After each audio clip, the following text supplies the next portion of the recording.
Sveiki sugrįžę į mano kanalą. Aš vardu Simas, dar kitaip žinomas Danausi vardu. Primenu, kad jau kitą savaitę kanale paskelbsiu žaidimą, kuriame galėsite laimėti įvairius prizus. Ir tam tai reikia prenumeruoti kanalą ir įgyvendinti dar vieną sąlygą, apie kurią kalbėsiu kitą savaitę su atskiru video įrašu. O šiandien grįžtame prie geriausių stalo žaidimų Lietuvoje ir pakalbėsiu apie žaidimus skirtus visai šeimai. Tai bus nesudėtingi žaidimai skirti žaisti daugiau negu 2 žaidėjams, turintis mažai teksto arba visai jo neturintis, taip pat neužtrunkantis daug laiko, tinkantis vaikams, manau, nuo 7-8 metų ir, aišku, suaugusiems žaisti kartu su jais. Iš viso bus 15 stalo žaidimų iš 5 elektroninių parduotuvių ir kur pigiausias žaidimas jau reikės išsiaiškinti jums patiems, nes aš tiesiog rinkausi mano mėgstamiausius variantus iš kiekvienos parduotuvės, bet kainos atžvilgių tikrai jų nelyginau. Tai dabar eikime prie šių žaidimų. Pirmoji mano rekomendacija būtų Castle Panic žaidimas. Kooperacinis žaidimas visai šeimai, kuriame jūs bandysite apginti pilį nuo įvairiausių orkų ir kitokių priešų, kartu derindami veiksmus.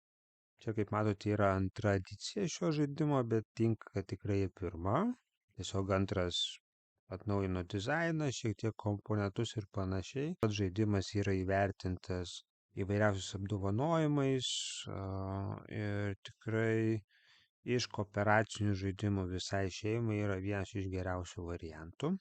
Taip pat turintis keletą expansionų, tai nesunkiai galima ir prasiplėsti žaidimą ir tokiu būdu keisti tiek pridėdami naujus modulius, tiek keisdami priešus, herojus ir panašiai.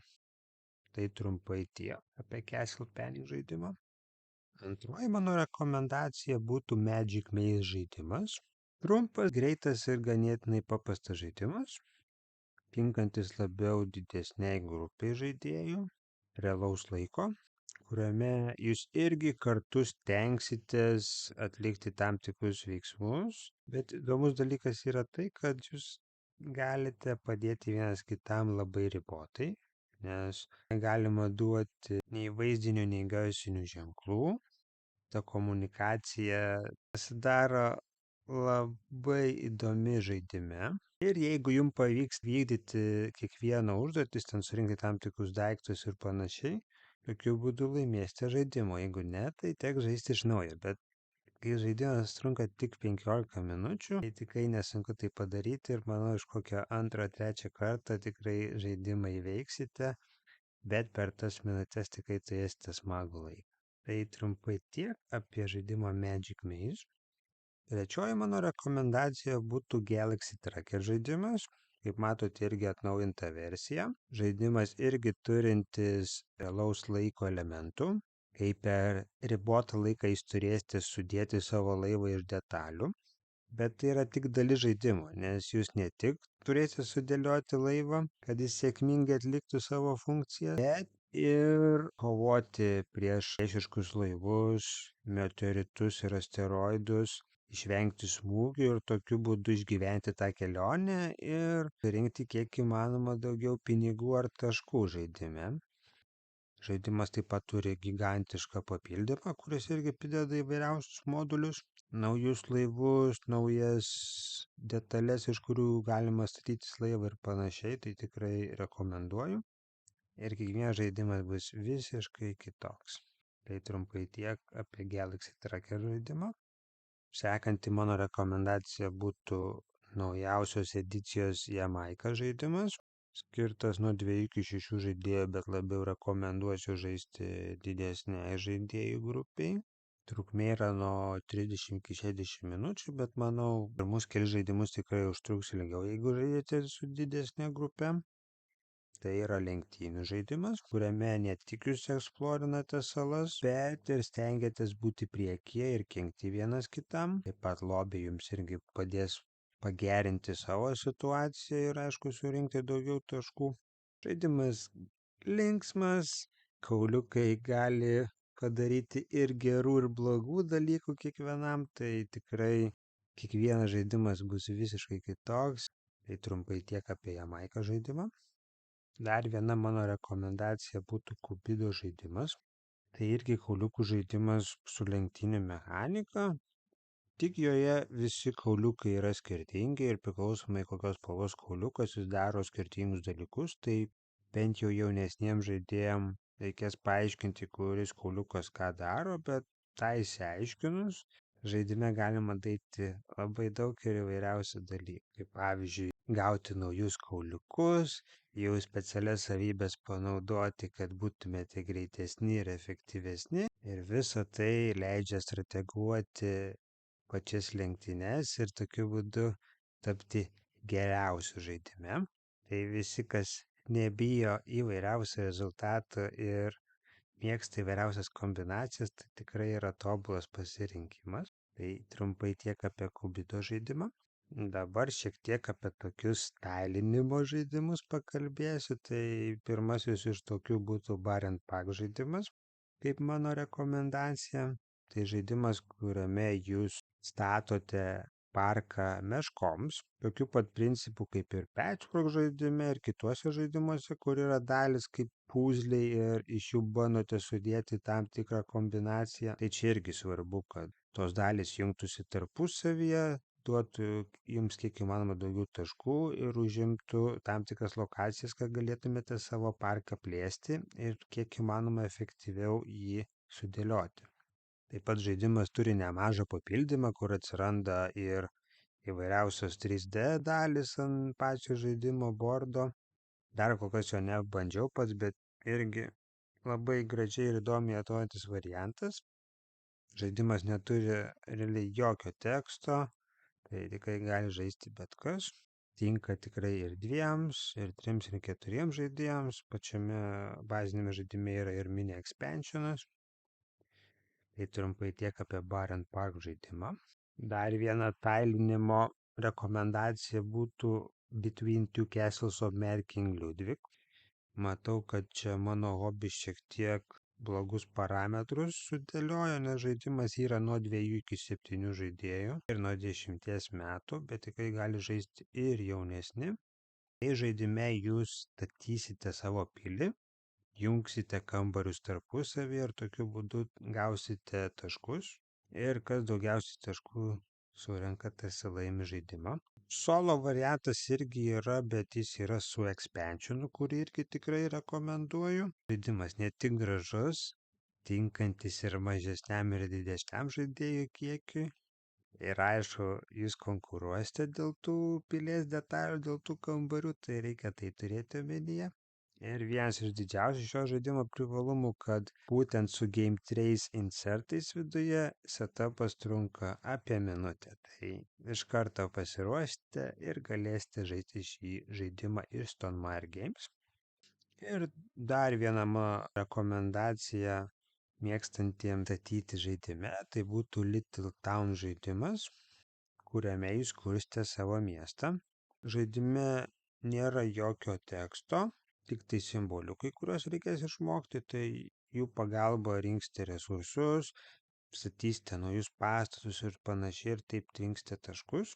Žaidimas ne tik mielai atrodo ir nėra sudėtingas, puikiai pradžia norintiems supažindinti vaikus su worker placement mechanika ir tam tikromis užduotimis, kurį vykdžiusias galima gauti daugiau taškų ir taip planuotis, ką reikia gauti, kad tai įvykdyti.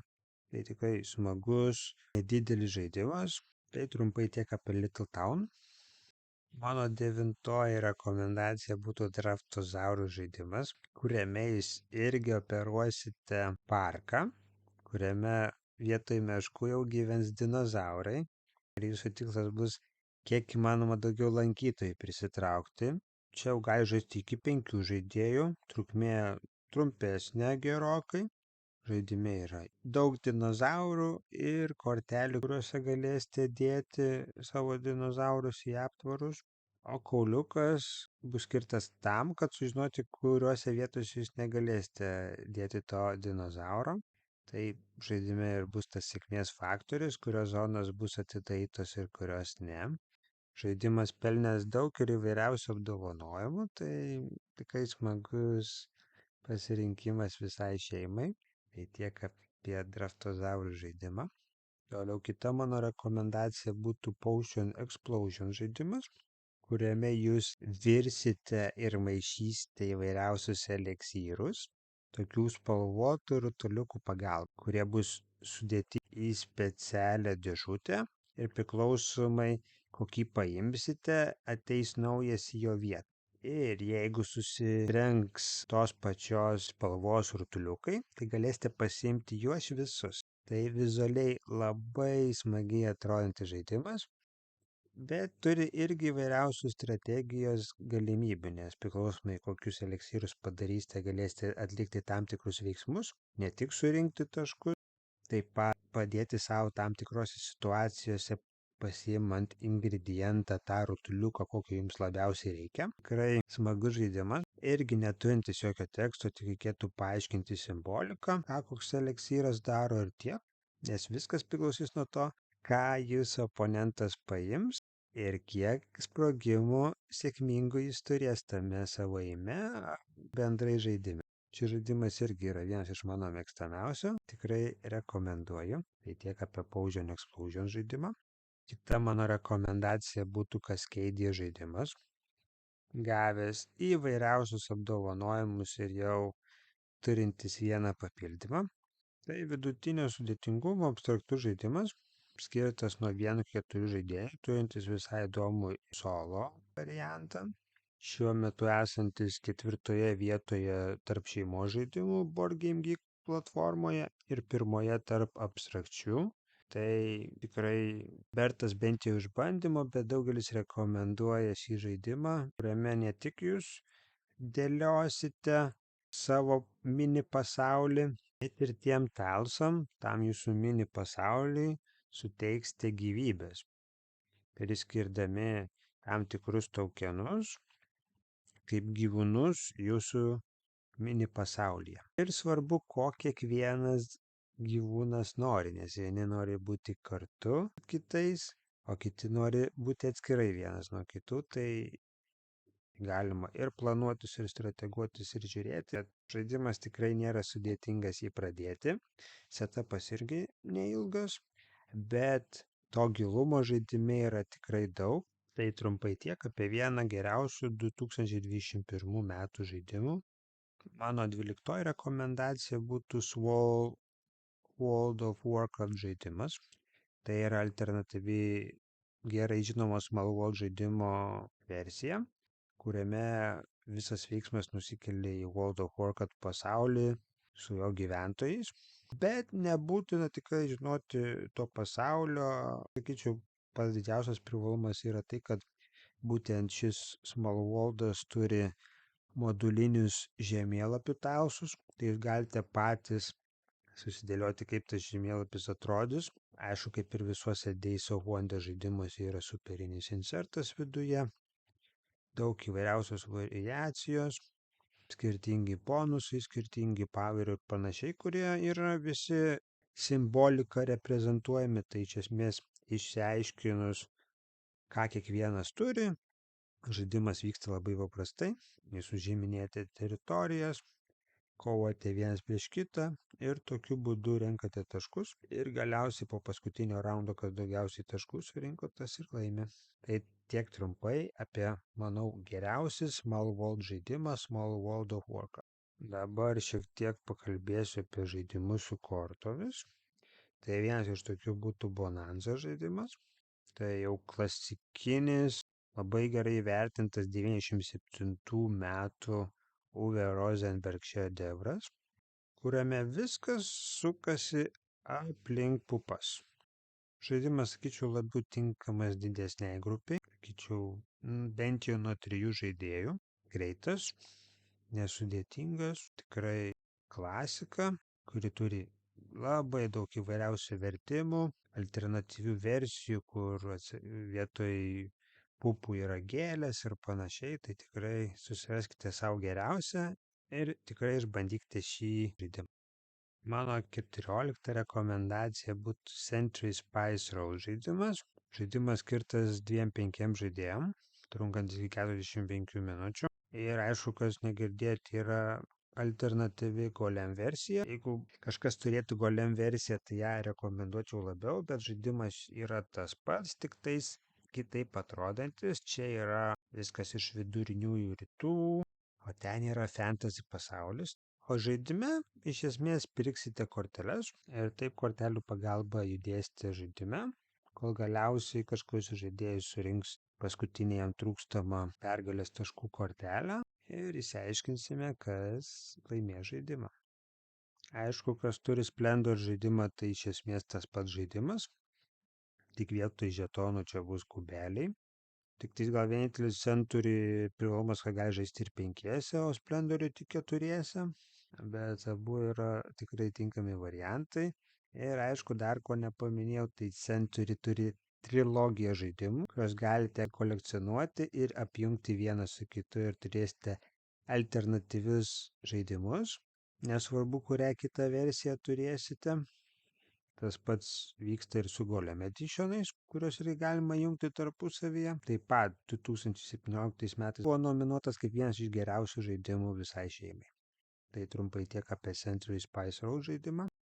Ir mano paskutinė rekomendacija, tai jau irgi klasikinis žaidimas Sushi Go. Tai čia tik tais alternatyvi versija iš kito tiekėjo negu mums įprastas, nes šį žaidimą irgi leidžia įvairiausi leidėjai įvairiausiamis kalbomis ir su alternatyviu dizainu, bet jų visų esmė yra ta pati. Rinksite įvairiausias sušių kombinacijas ir tokiu būdu kolekcionuodami jas rinksite taškus, kas galiausiai po paskutinio raundo turi daugiausiai taškų, tas ir laimi žaidimą. Tai iš esmės yra vienas iš populiariausių ir žinomiausių draftinių žaidimų rinkoje. Aišku, turiu paminėti, kad yra ir party versija, kuri yra turinti daugiau variacijos ir galinti priimti iki berods 10 žaidėjų ir žaidimas su kauliukais Sushi Roll. Tai visi yra labai panašus, bet šį kartą pasirinkau klasikinę kortelių versiją. Tai tokios mano rekomendacijos skirtos visai šeimai. Ir daugelis žaidimų tikrai tinka ir kelioniai, ir žaisti su tėvais, su vaikais, nesvarbu su kuo, netgi su draugais, kokiam bare ir panašiai. Žaidimai tikrai paprasti ir kuriuose galima žaisti tiek kartu, tiek konkuruoti vienas su kitu. Tikrai rekomenduoju bent jau juos išbandyti ir pasirinkti savo geriausius. Taip pat laukiu jūsų komentarų, apie kokius žaidimus pakalbėti kitą kartą. Ačiū visiems žiūrėjusiems ir iki kito karto. Iki.